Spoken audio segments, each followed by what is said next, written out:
En este escenario donde hemos hablado que China es un dragón que más que produce en el mundo es el que se traga el mundo, es decir, el que consume, por lo tanto es nuestro comprador, nuestro demandante, requiere materias primas no elaboradas, semi-elaboradas, completamente elaboradas. Hoy China tiene un consumo, por ejemplo, voy a señalar un commodity en particular, el caso del cobre. Hoy China tiene un consumo de cobre similar al de Estados Unidos el año 1902. Yo lo he señalado varias veces, el nivel de desarrollo de China está creciendo vertiginosamente. Por lo tanto, cuando llegue a los verdaderos niveles de un país desarrollado, su crecimiento será aún más abismante. Entonces, vuelvo a reiterar, hoy día China está consumiendo cobre como lo hacía Estados Unidos en el año 1902 y el de Taiwán y Corea del Sur como lo hacía en 1980. De persistir el actual ritmo de crecimiento de China, de tal forma que se absorban los requerimientos de infraestructura, ojo con la infraestructura de China, y la construcción residencial aún lejanamente insatisfecha. Recordemos que tienen unas carencias importantes en materia habitacional. El país oriental anteriormente señalado llegará a necesitar 16 millones de toneladas métricas finas en 11 años más. Y el mundo hoy día está produciendo una cifra en torno a los 16 millones de toneladas de cobre fino. Es decir, este simple dato está señalando claramente que el mundo no está preparado para la demanda de este gigante. Los países productores, particularmente si uno señala el caso del cobre en este sentido, pero también el aluminio está atento a esto, también el oro está atento a esto, también el plástico, el caso de la plata, entre otros, molibdeno, para qué decir, ¿no es cierto? ¿Conviene que un determinado commodity logre precios muy altos? Para el país que lo exporta podríamos decir que sí, porque por cada centavo o por cada centavo que aumenta, ¿no es cierto?, dependiendo de los niveles de producción, son varios los millones de dólares que se incorporan al país. Sin embargo, la experiencia nos indica, y América Latina de esto conoce mucho, que al llegar a precios exacerbados de un determinado commodity, estamos fácilmente facilitando el camino al reemplazo, o mejor dicho, a la sustitución. Si el cobre llega a $5 la libra, el plástico será el elemento casi seguro, la fibra óptica o cualquier otro elemento va a estar simplemente supliendo en gran medida, no siempre, pero en gran medida, en la industria automotriz, etcétera, etcétera.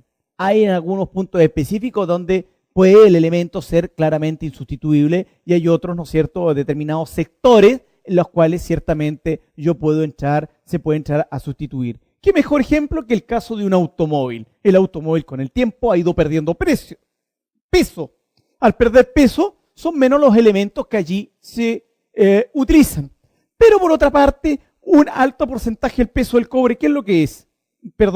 Un alto porcentaje del peso del automóvil. Antes era el fierro, hoy día es el plástico, para los impactos, etcétera, etcétera. Entra a ser un elemento más liviano, más práctico, más resistente a las diferentes condiciones climáticas, la misma temperatura de motor, etcétera. Y por lo tanto va ganando terreno ese elemento en desmedro de otros. Insisto, el país oriental de China llegará a necesitar 16 millones de toneladas métricas de cobre fino en 11 años más. La cartera de proyecto conocida hoy día en el planeta Tierra no alcanza para satisfacer esta demanda. Y la brecha en la cual tenemos hoy y la brecha proyectada sigue creciendo. Los precios de los commodities seguirán aumentando. Somos productores de materias primas. tiene que haber un límite con esto, porque si no van a ser sustituidos nuestra principal riqueza. Y eso es un peligro, particularmente para nosotros, me refiero para los países de América Latina y el Caribe. Tenemos que ver la manera de cómo somos capaces de explorar y aumentar el volumen de reservas puestas sobre la mesa. Invertir más en la búsqueda de potenciales yacimientos.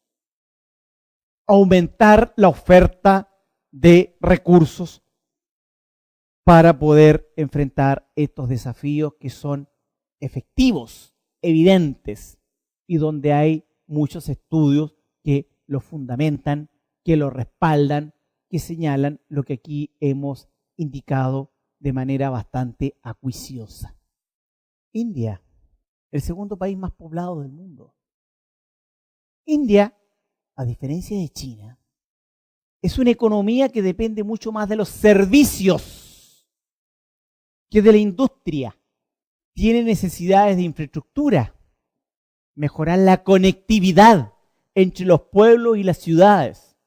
Todo el tema vial, la conectividad vial, eso significa la construcción, conservación y mantenimiento de su red vial, amén de la que tiene que construir, ¿no es cierto?, fuera de la que tiene hoy día, la que tiene que incorporar para acercar las ciudades. ¿Y cómo acercamos las ciudades? Reduciendo los tiempos. ¿Y cómo lo logramos? Estableciendo, ¿no es cierto?, la dinámica de construir.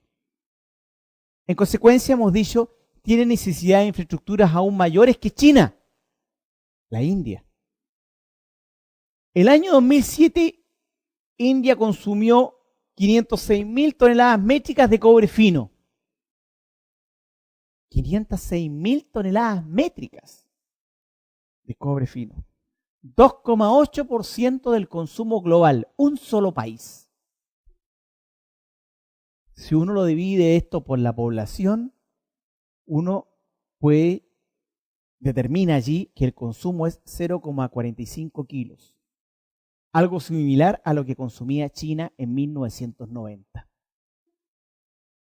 No nos olvidemos que los países desarrollados pueden llegar a consumir 3 o más kilos de cobre año, per cápita, dijéramos, como consumo per cápita.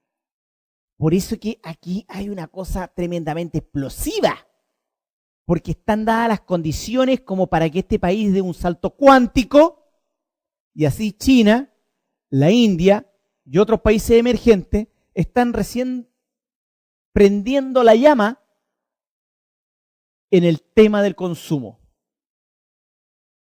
gatillado por fenómenos de desarrollo. 0,45 kilogramos está consumiendo la India, que es lo que consumía China, reitero, en la década de los 90. Sirve ese dato como para poder, de alguna manera, aseverar más de que nuestras economías no pueden ser autárquicas, solas o independientes, sino que realmente tienen que estar conectadas con el mundo. Bueno, en el tema de la crisis, una nueva lámina que yo aquí pongo, ¿no es cierto?, y en el año 2008 una caída grotesca, ¿no es cierto?, con respecto a los préstamos de consumo, por razones bastante obvias, porque lo que se produce en la crisis subprime, ¿no es cierto?, es que se deja de pagar, ¿no es cierto?, los compromisos con los bancos no tienen liquidez, muchos de ellos quiebran, entra a salvar ahí el Estado de alguna manera, generar préstamos blandos y en consecuencia las personas no pueden pedir crédito porque los créditos están muy caros, dado que las tasas son caras, y comprar un departamento o una casa hoy día entra a ser algo caro, digo hoy día en esa época, ¿no es cierto? Y en consecuencia un préstamo de consumo es la misma cosa, entonces ahí hay una caída grotesca de esto. Ante la turbulencia y la desaceleración económica, el riesgo se observó fuertemente en el sistema financiero, pues allí se gatilla. Y es allí donde está el mayor riesgo.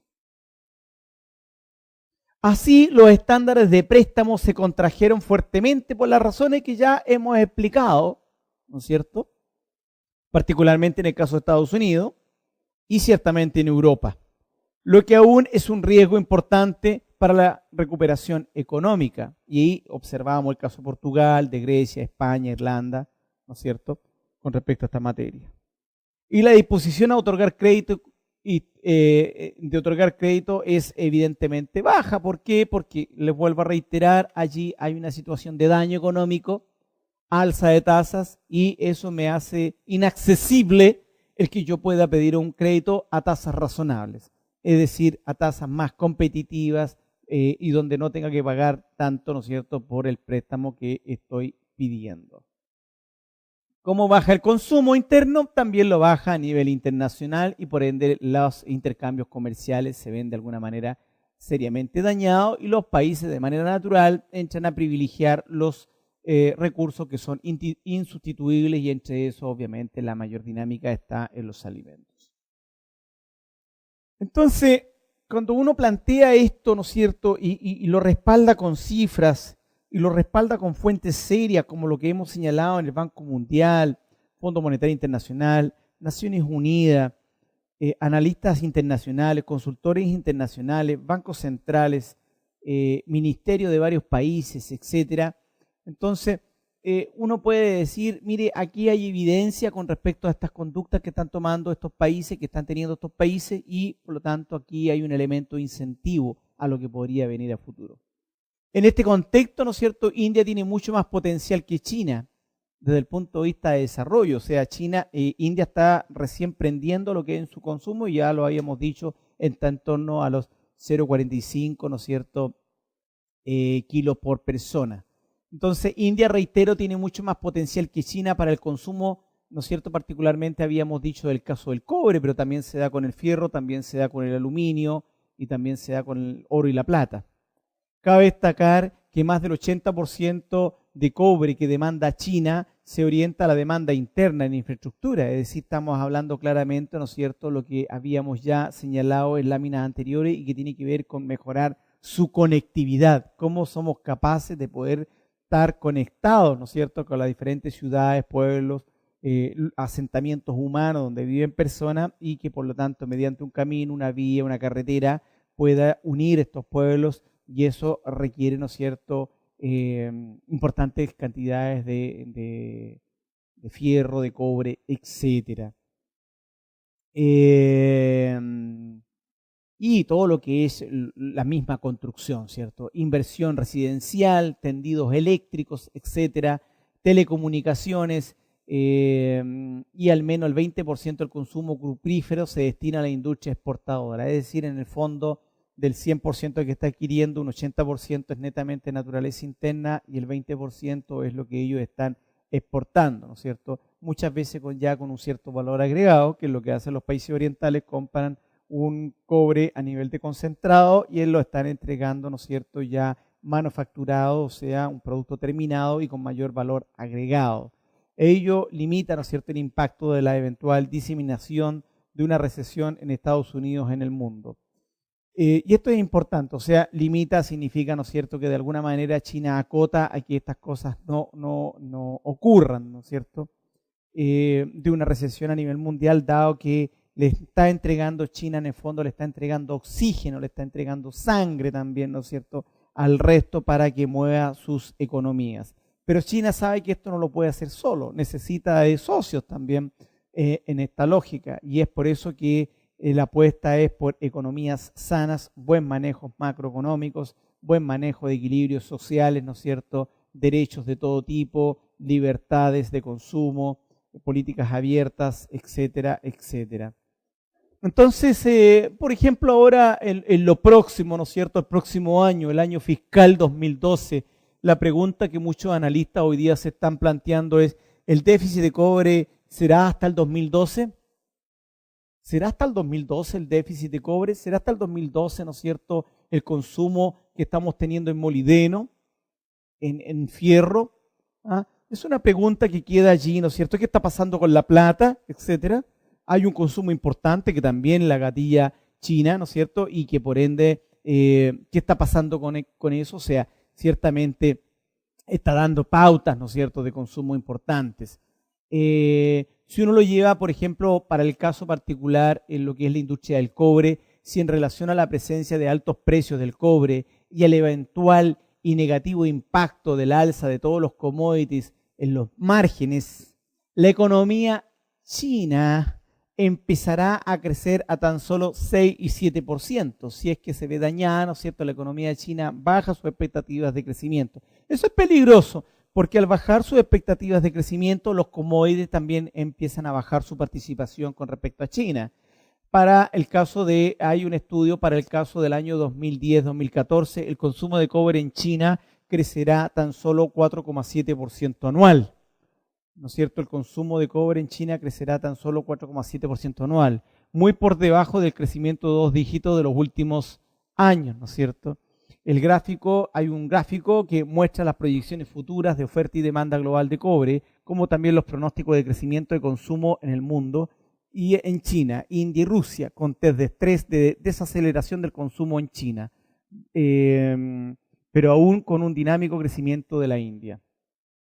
Aquí se están produciendo fenómenos bien interesantes, porque si bien es cierto, China está demandando muchos commodities, en algunos puede tender a una leve baja o estabilización, como el caso del cobre. Sin embargo, aumenta por fierro, aumenta por plata.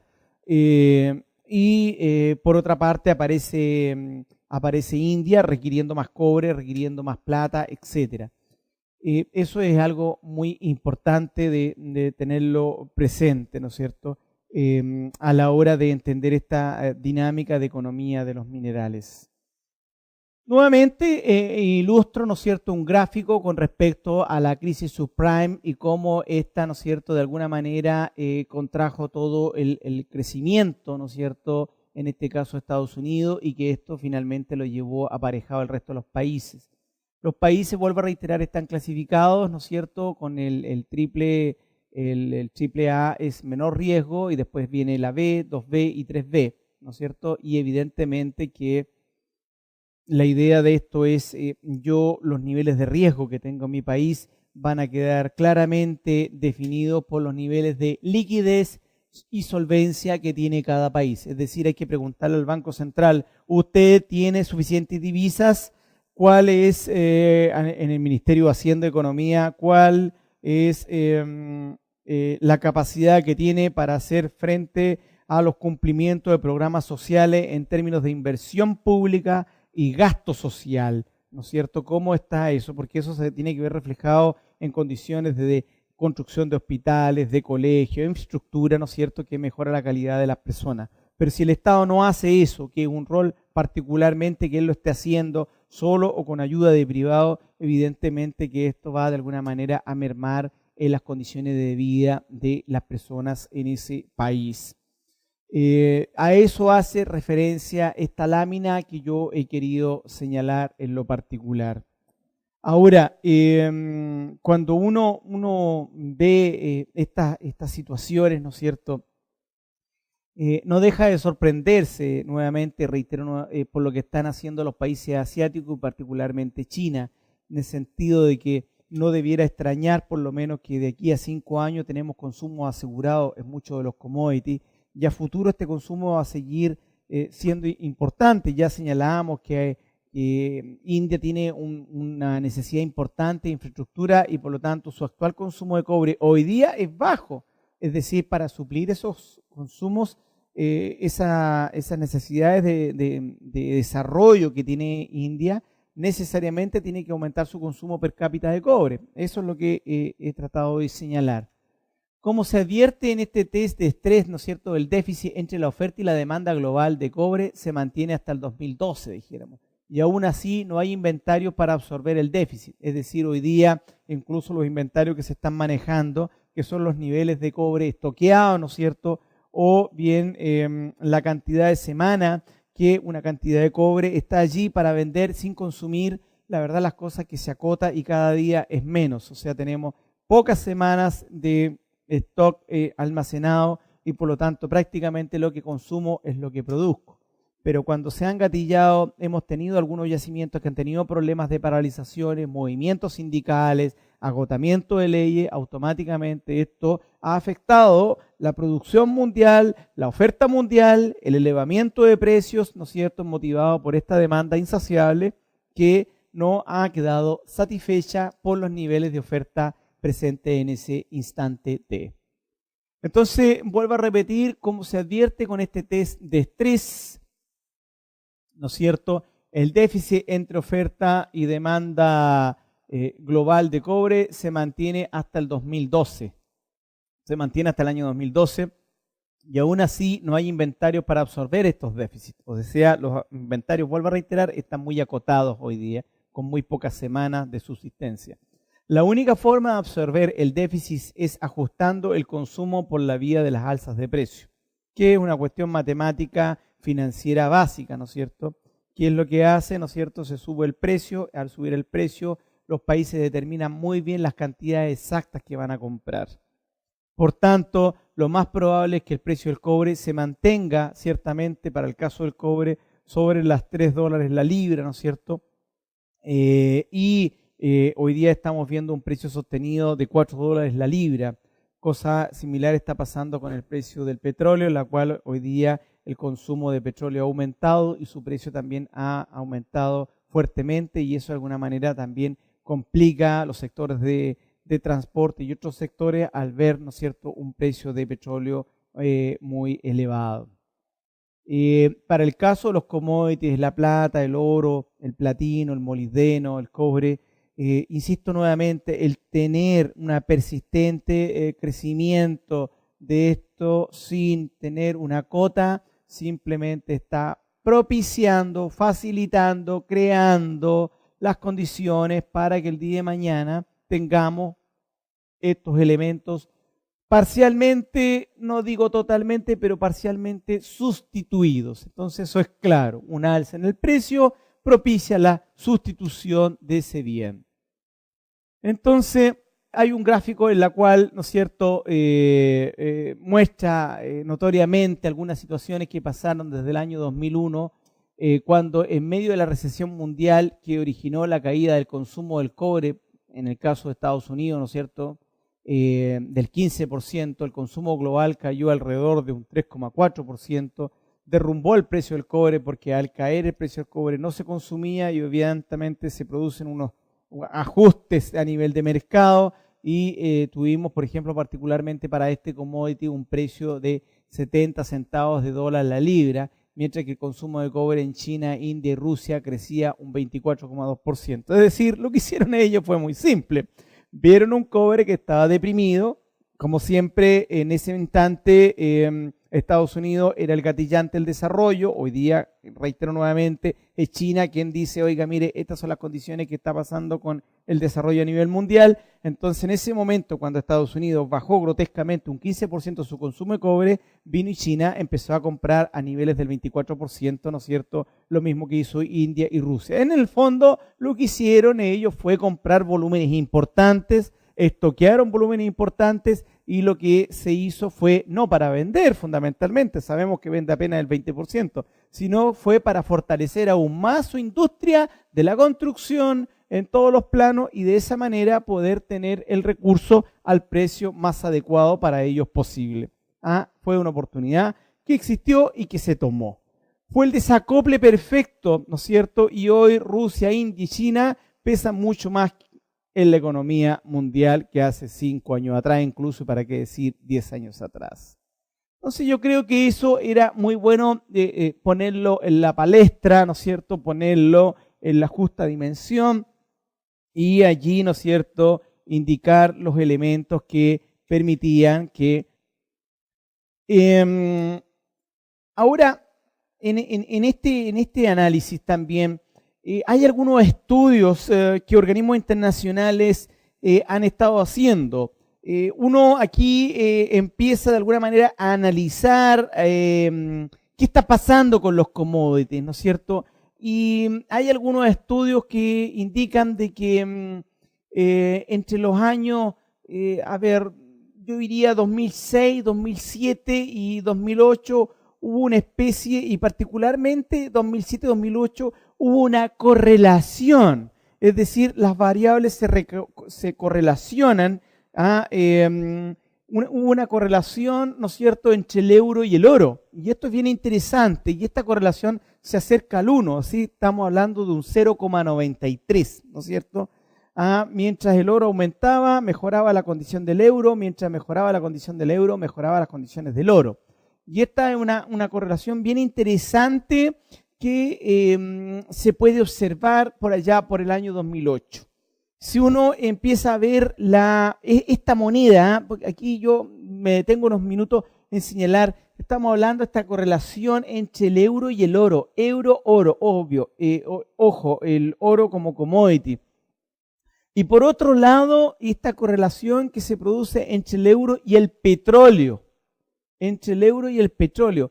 También podemos observar por allá, por el año 2007-2008, que hay allí una correlación, ¿no es cierto?, reitero, entre lo que es el euro y el oro, y por otro lado, lo que es entre el euro y el petróleo, de 0,97, o sea, casi perfecta, casi un 1, o sea, un acople total, ¿no es cierto? Mientras uno aumentaba, el otro automáticamente también lo seguía y en la misma línea y magnitud.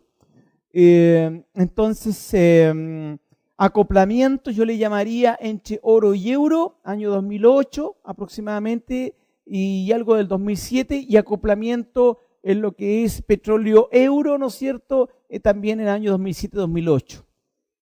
El euro y commodities afectado por escenario Estados Unidos, inflación y tasas de interés, ¿no es cierto? Entonces ahí hay un acoplamiento importante que uno podría sacar de la reflexión en este año particular del 2008. Cómo se van acoplando, ¿no es cierto? Y reitero nuevamente, euro y oro. La moneda gringa, el dólar norteamericano en sí, sufre un efecto, se deprecia la moneda, pierde poder, ¿no es cierto?, ante un euro que se muestra más sólido. Alta correlación reflejaría que euro se convierte también en cobertura ante la desaceleración e inflación en Estados Unidos. O sea, el euro gana terreno aquí. Mientras alguien pierde, dólar pierde, el euro gana terreno en lo que es la comunidad económica europea. Y eso resulta ser muy interesante. Extraordinariamente, yo diría, interesante en el análisis commodity. ¿No es cierto? Esta correlación, reitero nuevamente, oro-euro y después esta correlación petróleo-euro. Bueno, si uno analizara, ¿no es cierto?, en esta lógica que hemos estado señalando, y se produce una contracción en los márgenes, ¿no es cierto?, cuando tuvimos esta situación de burbuja, ¿no es cierto?, en Estados Unidos.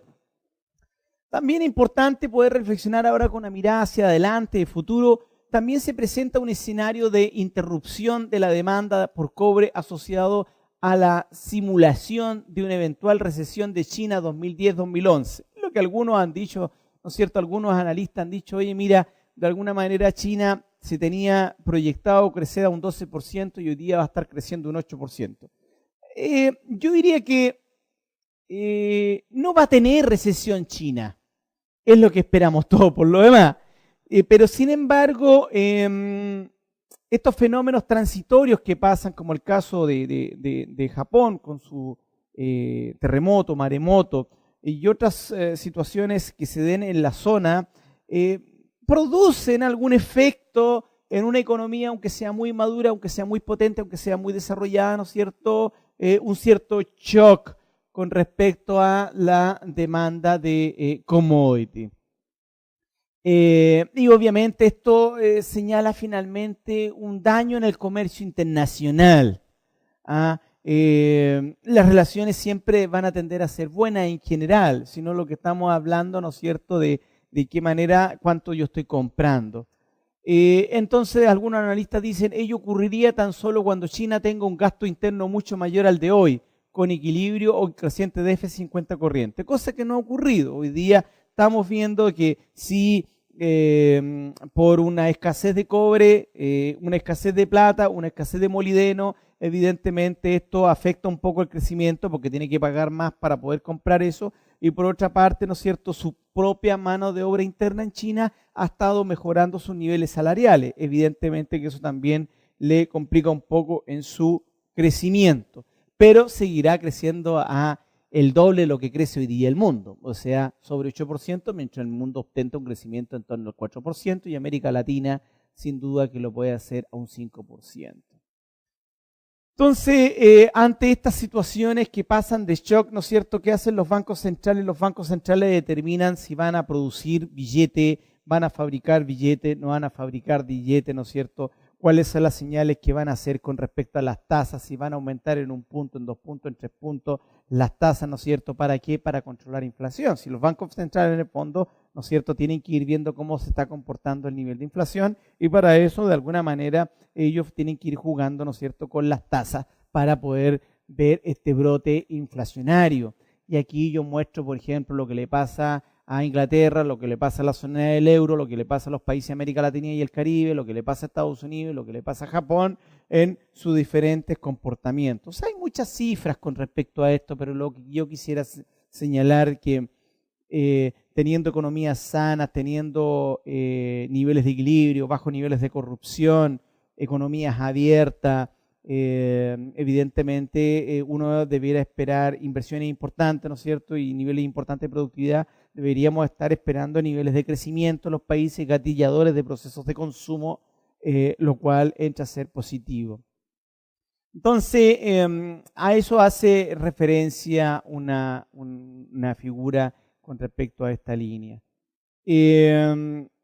Siempre hay un tema que muchas veces no se toca en su justa dimensión y sin embargo es muy importante dentro de las economías y que tiene que ver con los índices de productividad de cada país, y esto va a estar gatillado por, yo diría, primero por el nivel de competencia de las personas que están en ese país, ¿no es cierto? Competencia, vuelvo a reiterar, está dado por 3 variables que son los conocimientos, las habilidades y las actitudes que tiene ese capital humano, mano de obra no calificada, semicalificada y calificada para poder enfrentar el trabajo, ¿no es cierto? Y por ende apostar por una mayor productividad. Entonces, puedo hacer más cosas por unidad de tiempo, dado que tengo un mayor conocimiento y dado que tengo condiciones salariales, ¿no es cierto?, y de entorno, de clima, etcétera, que también motiven a que ese capital humano haga las cosas de manera mucho más adecuada, mucho más apropiadas.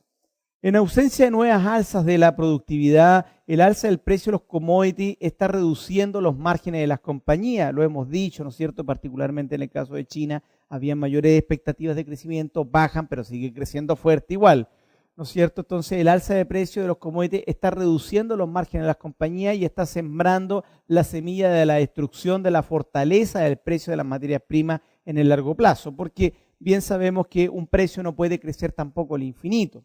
Lo hemos dicho y aquí ha sido la oportunidad para señalarlo, de que precios altos van a ser insostenibles en el largo plazo. O sea, en un momento determinado el precio debe caer, tiene que caer porque simplemente ese producto se entra a ser muy oneroso, muy caro y por lo tanto dejo de consumirlo y lo tengo que sustituir. Por lo pronto es incluso deseable una desaceleración de la economía de China, que es lo que se piensa, ¿no es cierto?, a partir del año 2010, 2011 en adelante, porque de no ser así, el riesgo de recesión y la consecuencia caída global de la demanda, fenómeno que no ocurre desde la Gran Depresión de los años 30, podría concretarse. Si China optó por una economía de mercado, que es lo que actualmente tiene ese país, deberá estar dispuesta a tolerar las fluctuaciones cíclicas asociadas a ella. Y eso yo diría que China lo ha aceptado.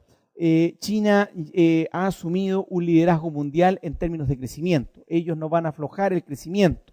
El tema es que lo que ambiciosamente quisiéramos de crecer a un 12% más, es probable que no lo logremos. ¿Por qué? Porque nosotros, para poder desarrollarnos, dependemos de nuestros vecinos, dependemos de lo que está pasando en la aldea global y por lo tanto no somos una economía aislada, somos una economía que está, ¿no es cierto?, interactuando, interconectada en el concierto internacional. Y por lo tanto, China tiene clara, dijéramos, esa situación. En esta misma lógica, cuando yo hablaba, ¿no es cierto?, esta excelente correlación de los commodities, y hablaba oro-euro, ¿no es cierto?, muy cercana a 1, o también esta correlación que nombramos, ¿no es cierto?, entre el euro y el petróleo, posterior a la situación de la burbuja inmobiliaria que se nos produce de la crisis subprime en los Estados Unidos, el año 2007, ¿no es cierto?, al año 2008. Evidentemente que indica, ¿no es cierto?, allí una situación de pronta recuperación para el caso de la economía asiática. Las bolsas en Estados Unidos, S&P y el índice agrícola también es un tema no menor, porque como bien nosotros sabemos, hay un tercio del planeta que está en condiciones de pobreza y un porcentaje importante de ese tercio vive con menos de $1 diario, es decir, prácticamente sobrevive. Es decir, hay muchos países que están en una condición de real pobreza y por lo tanto cuando crecen los alimentos más allá de lo esperable o deseable, simplemente hay mayor cantidad de personas que dejan de alimentarse o que, mejor dicho, no tienen los recursos para poder alcanzar esos alimentos. Y por lo tanto se produce una situación más angustiante, llegando a situaciones extremas de hambruna. Por suerte, las últimas señales que hemos estado recibiendo últimamente, me refiero hasta el día de ayer, 10 de abril del año 11 de abril del presente año, indica que los precios han tendido a una cierta estabilización de los alimentos en particular, cuestión que debiera ser muy interesante, ¿no es cierto?, de mantenerse por el bien de la humanidad. Entonces, cuando uno está en este tema de los commodities, la verdad las cosas que hay una serie de elementos a poner sobre la mesa, más que como meros productores que seamos, ¿no es cierto?, en los países de América Latina y el Caribe, y particularmente en el caso de nuestro país, me refiero particularmente de Perú. ¿Cómo somos capaces de producir? ¿Cómo podemos producir con responsabilidad social empresarial? ¿Cómo podemos producir con un grado de certificación? ¿Y cómo podemos producir, ¿no es cierto?, a los costos más adecuados posibles, dado que tenemos un precio acotado, ¿no es cierto?, en las bolsas a nivel mundial? El precio no lo fijan las empresas, el precio no lo fijan los países. El precio se fija en la bolsa donde se trazan, ¿no es cierto?, los commodities, y en consecuencia es ese el valor u horizonte el que tenemos que alcanzar. Los estudios me están señalando, ¿no es cierto?, cómo va a ser este comportamiento futuro en términos de demanda, en términos de producción, en términos de consumo, en términos de equilibrio, para poder darle fuerza, ¿no es cierto?, a nuestros procesos productivos en la cadena del valor, desde la exploración, explotación, procesamiento, fundición, refinación y comercialización. Es decir, desde que busco el recurso metalogénico hasta que lo pongo en manos de terceros en este proceso de venta. En consecuencia, una crisis financiera, supuestamente para el caso de China, con consecuencias recesivas, contracción significa recesiva, ¿no es cierto?, sería anticipada por una violenta caída en el precio del oro.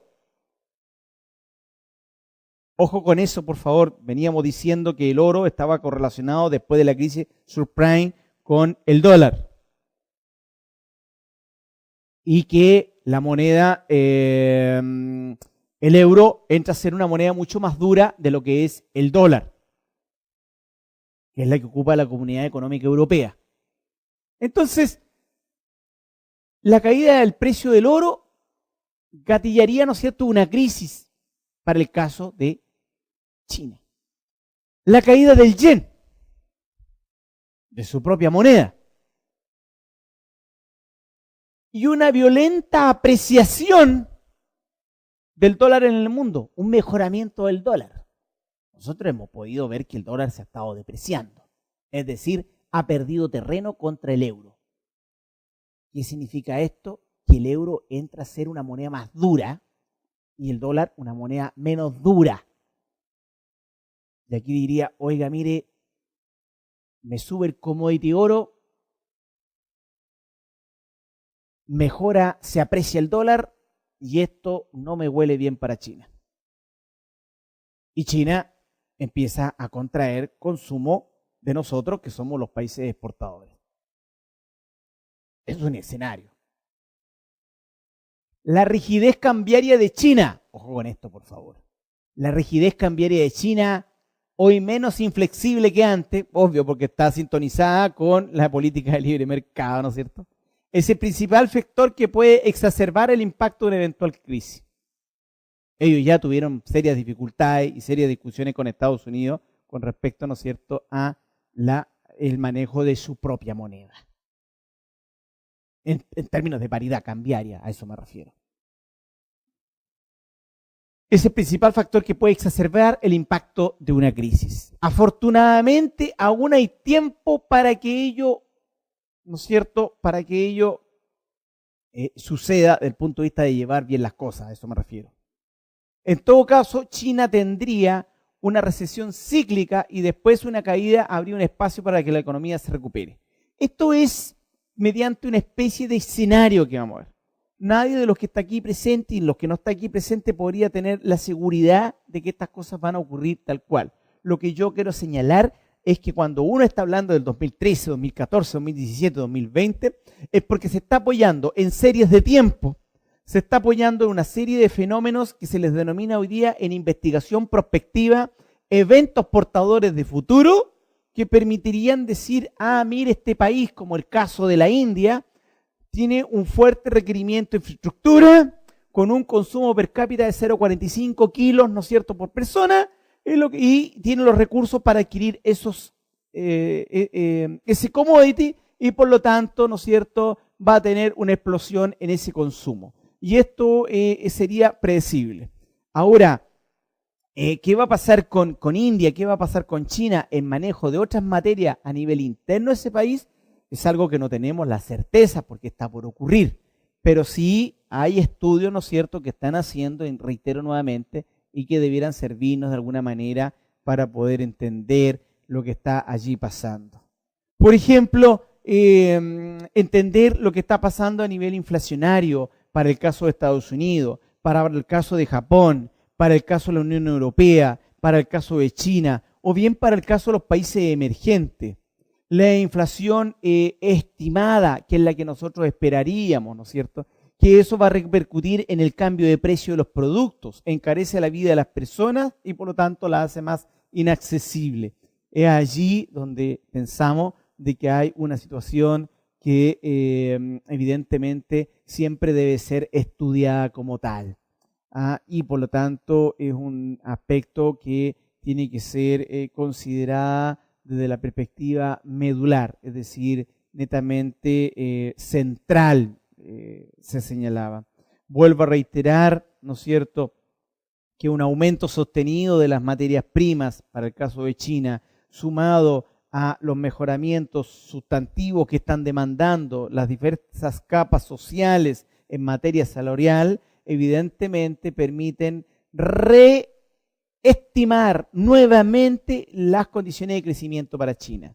Pero en ningún momento, a mi juicio, de acuerdo a la información que uno obtiene, de la información que uno calcula, de la información que uno observa de Banco Mundial, Fondo Monetario Internacional, analistas internacionales, bancos centrales, podría decirse China va a caer en una recesión cuando los indicadores están apostando por exactamente lo contrario. En este escenario, el dólar volvería a ser el refugio de los inversionistas. Claro, si cae la moneda local china, si cae el euro, el dólar es el salvaguarda, dijéramos, ¿no es cierto? Volvería a ser el refugio de los inversionistas de todo el mundo. El oro caería por debajo de los $400 la onza, ¿no es cierto? Y entendamos de que el oro iba muy correlacionado con el euro, ¿no es cierto? Y el euro es una moneda que cada día está logrando una mayor apreciación. Por lo tanto, una moneda que se está manteniendo como una moneda dura. Pero en contraposición a ello, una caída de euro fortalecía el dólar. A eso me refiero acá. Entonces el oro caería por debajo de los 400 la onza, el precio de la celulosa bajaría a $400 la tonelada, el cobre caería a $1, que sería una caída definitivamente estrepitosa, el euro volvería a niveles inferiores, ¿no es cierto?, a $1 euro, ¿no es cierto?, en paridad, y el dólar en Chile subiría por encima de los 800, haciendo la vida de las personas más cara, en medio de una recesión global con caída del PIB chileno mayor a la del mundo incluso, indicaría. Bueno, este es un escenario que aquí se pone de referencia, que yo diría, yo lo señalé al comienzo de la conversación, siempre es bueno, y la experiencia nos indica así, particularmente en la minería, que la minería es un verdadero arte, es una ciencia, no está todo dicho, y es bueno tener un escenario altamente optimista, es bueno también contemplar un escenario pesimista, pero yo me sigo inclinando por un escenario del tipo moderado, donde de manera prudente, respetuosa, responsable y muy crítica podamos tomar información, hacer las lecturas, ¿no es cierto?, y sobre eso poder proyectar, ¿no es cierto?, el mundo, poder proyectar el país o lo que queramos estudiar, pero con el criterio adecuado para ello, sin llegar a situaciones exageradas, ¿no es cierto?, que lo único que hacen es distorsionar los hechos reales de los reales fenómenos que estén ocurriendo, ¿no es cierto?, en el mundo. Por ejemplo, en el caso de liquidez, que es un tema bien importante, activo circulante partido por pasivo circulante, o bien simplemente la cantidad de dinero que yo tengo en corto plazo. Aquí lo que pasa es que cuando ocurren estos fenómenos de contracción por crisis financiera u otras, lo que hacen los mercados se restringen, ¿no es cierto? Entramos en un periodo de recesión, baja el crecimiento, no hay crecimiento y por lo tanto se complican los consumos en los países, los intercambios comerciales se dificultan, y finalmente el que termina pagando todos estos costos finalmente es el consumidor final, que son las personas. Es allí donde está el mayor daño y no como a veces se asegura que el daño está en las empresas, que el daño está en los estados, sino que finalmente el daño lo pagan los usuarios, el daño lo pagan las personas. En vez de encontrar trabajo en 3 meses, ahora lo va a encontrar en 6, en 8 o en 10, es decir, va a tener mayores periodos de cesantías, sus niveles de consumo se reducen y simplemente tienen que empezar a hacer magia con el recurso económico que maneja o que simplemente gana, porque de otra manera no se le ve claro el panorama. La trayectoria del precio de las monedas en el mundo. Y vemos, por ejemplo, el caso también de los commodities, como el caso del oro, el euro como moneda, el dólar australiano, que no es lo mismo que el dólar norteamericano, el sol, etcétera. Y los commodities, como el caso del cobre, el molibdeno, tiene y tendrá un comportamiento de montaña rusa. Nosotros hemos podido ir observando cómo hemos pasado por épocas de bonanza, que se les llama, ¿no es cierto?, épocas de vacas gordas, en las cuales le ha permitido a los estados poder cumplir con sus compromisos gubernamentales, ahorrar en el interior del país y fuera del país, en renta fija, en renta variable, en diversas monedas, para diversificar el riesgo y bajar el riesgo país. En otras situaciones en las cuales la situación ha sido completamente a la inversa, las recesiones han mermado los crecimientos, aumentan los desempleos, crecen las tasas, la vida se encarece y la expectativa de la vida de las personas, la expectativa de vida de las personas ciertamente baja. Los negocios disminuyen y todo lo que eso conlleva. Y lo que se busca en el fondo es llegar a mayores niveles de liquidez, es de tener mayores cantidad de activos. ¿No es cierto? Que yo pueda ahorrar en los diferentes instrumentos existentes en la banca, o no necesariamente en la banca incluso. Generar una capacidad de inversión para mejorar los niveles de productividad y modernización del Estado y del país, y por otro lado, ¿no es cierto?, para generar una capacidad de ahorro que permita que en épocas de vacas gorda pueda alimentar, ¿no es cierto?, a épocas de vacas flacas, que significa en periodos, ¿no es cierto?, en los cuales no habían recursos, pero el Estado tenía ahorrado y por lo tanto cumple con lo que tenía comprometido, que es el tema de la inversión social, el gasto social, tenerlo claramente acotado, ¿no es cierto?, para poder llegar a los niveles que correspondan.